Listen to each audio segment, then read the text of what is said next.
வணக்கங்க. இன்னைக்கு மெட்ராஸ் வந்துட்டோம். ரொம்ப நாள் கழிச்சு மெட்ராஸ் வரேன். அதனால இந்த 2 நாள் சரியா ப்ரோகிராம் இல்லாதனால, இன்னைக்கு ஒரு நல்ல டாபிக்கா எடுத்து பேசலாம்னு பேசினேன். நேத்து தங்கம் வந்து $2400 கிராஸ் பண்ணிடுச்சு. 2வது வாட்டி டிசைசிவா கிராஸ் பண்ணிடுச்சு. இன்னைக்கு இங்க ராமநவமினால சரியா ஏறல. வெள்ளச்சட்டை சாமியார் சொன்னதுக்கு ஆப்போசிட் டைரக்ஷன்ல ரூவா போயிட்டு இருக்குது. இன்னைக்கு நியூ லோ ரூ. 83.64 இருக்குது டாலர். 85க்கு போகிறதுக்கு வாய்ப்பு பிரகாசமாக இருக்குது. கச்சா எண்ணெய் விலை $100 கிட்ட போயிட்டுருக்குது. சரி, உங்கள்கிட்ட ரொம்ப பிடிச்ச விஷயம் தங்கம் அப்படின்னு தெரியும். இன்றைக்கி தங்கம் விலை ஏறாட்டாலும் $6,870 ஒரு கிராம் இருக்குது. இந்த வருஷத்துலேயே 15% ஏறி இருக்குது. எவ்வளோ பர்சன்ட் ஏறி இருக்குது? 15% ஏறி இருக்குது. ஒரு 5 வருஷத்தில் டபுள் ஆகிருக்குது. டபுளுக்கு மேலேயே இருக்குது. 22% ரிட்டர்ன்.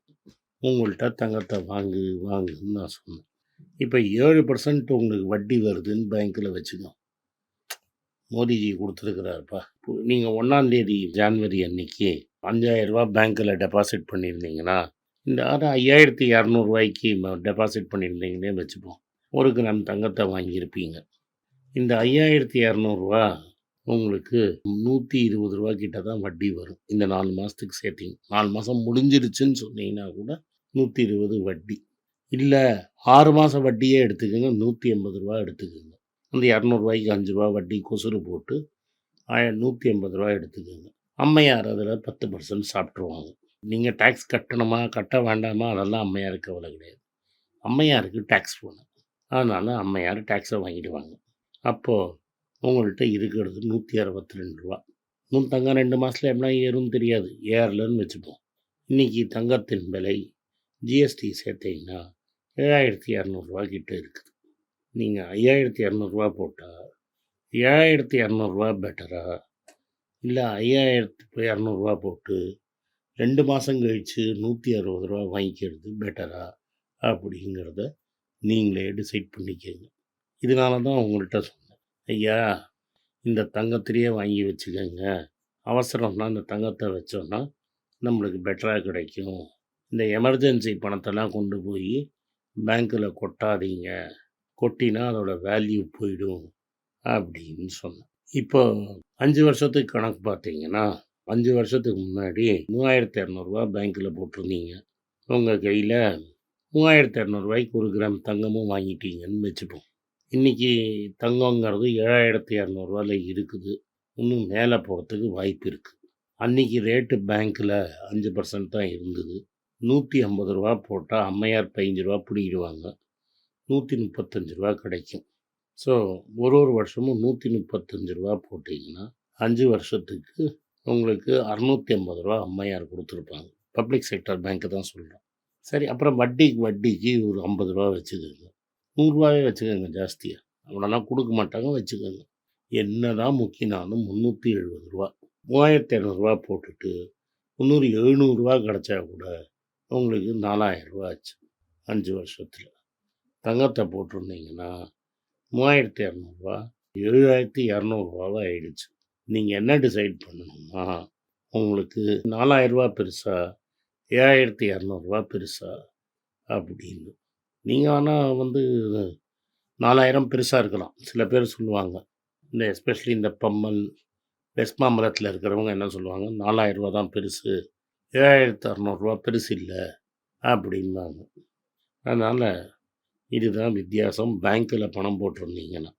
இதில் இன்னொரு விதமாக சொல்கிறேன். 5 வருஷத்துக்கு முன்னாடி அரிசி $40 விற்றுன்னு இருந்தது. 1 கிலோ $42 இருந்தது. இன்றைக்கி அமேசானில் போய் பார்த்தீங்கன்னா பொன்னி ரைஸு $92 விற்றுட்டு இருந்தது. $3,200 நீங்கள் எவ்வளோ கிலோ அரிசி வாங்கியிருக்க முடியும் அப்படின்னு நீங்களே $42 டிவைட் பண்ணி பார்த்துக்கோங்க. 90 கிலோ கிட்ட அப்ராக்சிமேட்டாக வாங்கியிருக்கலாம். இன்றைக்கி $4,000 எவ்வளோ கிலோ அரிசி வாங்க முடியும் அப்படிங்கிறத பார்த்துக்கோங்க. இந்த நீங்கள் முட்டை, அரிசி, இறைச்சி, பருப்பு, எண்ணெய் எல்லாத்தையும் ஒரு பேஸ்கெட்டில் போட்டு பாருங்கள். $3,200 நீங்கள் 5 வருஷத்துக்கு முன்னாடி வாங்கினதை இன்றைக்கி உங்களால் $4,000 வாங்க முடியுமானா வாங்க முடியாது. ஆனால் ரூ. 3200 நீங்கள் போட்டத இன்னைக்கு ரூ. 7200 நிச்சயமா வாங்கலாம். இதுதான் கோல்டோட பெரிய பவர். ஆத்திரம் அவசரம்னா இந்த ரூ. 7200 கோல்ட கொண்டு போய் நீங்கள் பேங்க்கில் வச்சீங்கன்னா இன்னைக்கு ரூ. 6000 கொடுப்போம். அந்த ரூ. 6000 கூட கடனாக வாங்குகிற ரூ. 6000 கூட நீங்கள் பேங்க்கில் போட்ட ரூ. 4000 ஜாஸ்தி. இதை தவிர பேங்க்கில் பல ப்ராப்ளம்கள் இருக்குது. என்னெல்லாம் ப்ராப்ளம் இருக்குது பேங்க்கில்? இந்த நம்மளை மாதிரின்னு சொல்லக்கூடாது, தவறு.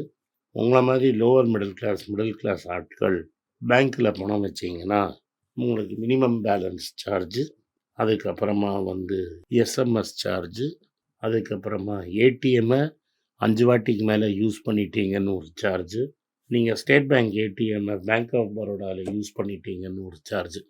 இந்த சார்ஜெல்லாம் பணக்காரனுக்கு கிடையாது. ஏன்னா இப்போ ரூ. 1,00,000 மேலே நீங்கள் பேலன்ஸ் மெயிட் பண்ணிங்கன்னா எப்போ வேணால் எவ்வளோ வாட்டி எங்கே வேணால் ஏடிஎம் யூஸ் பண்ணலாம். எந்த ஏடிஎம் வேணால் யூஸ் பண்ணலாம். ஏன்னா நான் அக்கௌண்ட் வச்சுருக்கேன், எனக்கு தெரியும். உங்களை ஃபோன் பண்ணால் மேனேஜரே வீட்டுக்கு கொண்டு வந்து காசு கொடுப்பான். ஆனால் நீங்கள் ரூ. 5,000 வச்சுருந்தீங்கன்னா எஸ்எம்எஸ்க்கு ஒரு சார்ஜு, மினிமம் பேலன்ஸுக்கு ஒரு சார்ஜு, ஏடிஎம் ஒரு வாட்டி யூஸ் பண்ணிட்டா சார்ஜு, இது மாதிரி உங்களுக்காக பல சார்ஜஸ் வச்சுருக்கோம். பேசிக்லி இந்தியாவில் என்ன நடக்குதுன்னா, பணம் ஏழைங்கள்லேருந்து பணக்காரனுக்கு ட்ரான்ஸ்ஃபர் ஆகுது. பேங்க் வச்சுருக்கிறவன்லாம் யார்? உதய் கோத்தக், ஹிந்துஜா ஃபேமிலி, இது மாதிரி பெரிய ஆட்கள் தான் பேங்க்கை ஓன் பண்ணிகிட்டு இருப்பான். வெறும் கடனை கொடுத்து கடனை மட்டும் வாங்கிறது கிடையாது. இப்போ பல விஷயங்களில் பணம் உங்களுதுலேருந்து அவங்களுக்கு ட்ரான்ஸ்ஃபர் ஆகுது. உங்களுக்கு பல பேர் சொல்லுவாங்க, தங்கம் குட்டி போடாது, வட்டி கொடுக்காது, அது பண்ணாது, இது பண்ணாதுன்னு. ஆனால் தங்கம் வேல்யூ ஏறுற மாதிரி ஒன்றுமே வேல்யூ ஏறாது. ஸ்டாக்கு மேலேயும் போகும், கீழேயும் வரும். இந்த 4 மாதத்துலேயே 15% ஏறி இருக்குது. அடுத்த 18 மாதத்தில் 315% ஏறும். ஏன்னா அமெரிக்கா ரேட் கட் பண்ணும். நீங்கள் பேங்க்கில் பணம் வச்சு பணத்தை தானமாக கொடுக்குறீங்களா, இல்லை புத்திசாலியாக தங்கம் வாங்குறீங்களான்னு முடிவு உங்களுது. நன்றி, வணக்கம்.